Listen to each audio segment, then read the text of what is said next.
ఇందిరమ్మ ఇల్లు మంజూరు చేసేందుకు లంచం డిమాండ్ చేశారనే ఆరోపణలపై సిరిసిల్ల మున్సిపల్ వైస్ చైర్మన్ దర్ల సందీప్పై పట్టణ పోలీస్ స్టేషన్లో కేసు నమోదైంది.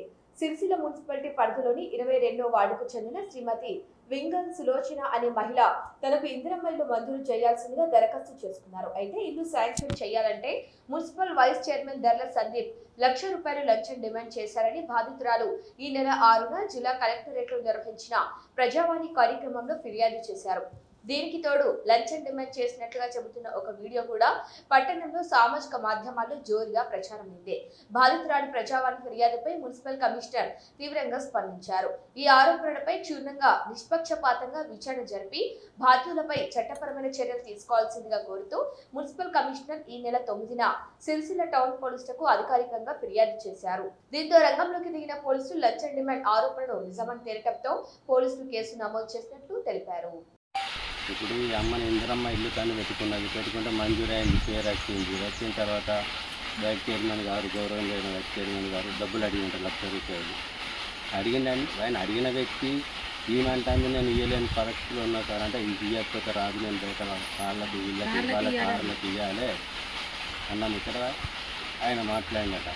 కాకపోతే ఇవాళ నలుగురు ఇంటి మీద కలిసి వేరే వాళ్ళతో దౌర్జన్యంగా భర్త లేనప్పుడు వచ్చి ఇంకా 6 మనుషులు బెదిరించి న్యూస్ తీసుకున్నారట. తీసుకుని ఆయన భయపడుతుంది. ఏదైనా నువ్వు అడగలేదు కావచ్చు, అడగకపోతే డైరెక్ట్గా నేను అడిగినానమ్మా అని ఒక నలుగురు పిలిచి గుంజ అడగాలి. కానీ నువ్వు ఇవాళ 6 మనుషులు వేరే మనుషులు వెళ్ళి దౌర్జన్యం చేసేది ఏమున్నది? ఇది ప్రజారాజ్యమా గుండా రాజ్యమా అని ఆలోచన.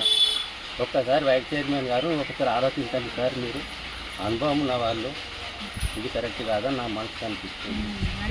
ఒకవేళ నువ్వు అదే నిజమైతే, నువ్వు అడగలేదన్న నిజమైతే ఆమె తడి బట్టలతో గుళ్ళే దొస్తుంది, నువ్వు దొత్తావా? అదే మన బంగారు మైసమ్మ తల్లి విగ్రహం కాడికి మేము అన్నం పెట్టి చెప్తున్నా, నేను ఇందిరమ్మ ఇల్లుకి పెట్టుకున్నా, పోతే ₹1,00,000 డిమాండ్ చేసేది, నాతో కావాలని అన్నా, సపై రిటర్న్ వచ్చిన ಅವರು మళ్ళా నా ఇంటి వీనికి వచ్చారు. మళ్ళీ పనిపోయిన లేని చూసి ఆమెను భయపట్టించి వీడియో తీసుకొని పోయారు. నేను లేని చూసి వచ్చి నాకు ఫోన్ చేస్తే నేను అటా ఒకటి ఉరికొచ్చిన ఆమెకు భయపడుతుంది.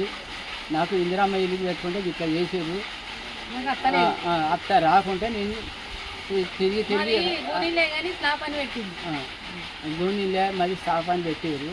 దాని గురించి నేను చైనా పోలేదు అన్నాడు కాదు, 2 సార్లు ఆయన కలిసి ఇల్లు కలిపి ఇల్లుకి పెట్టుకుని నేను అచ్చటాడు చేస్తా అని వైస్ చైర్మన్ అన్నాడు, వాస్తవంగా అన్నాడు. నేను అవాదం కాదు, దేనికంటే దానికి నేను సిద్ధంగా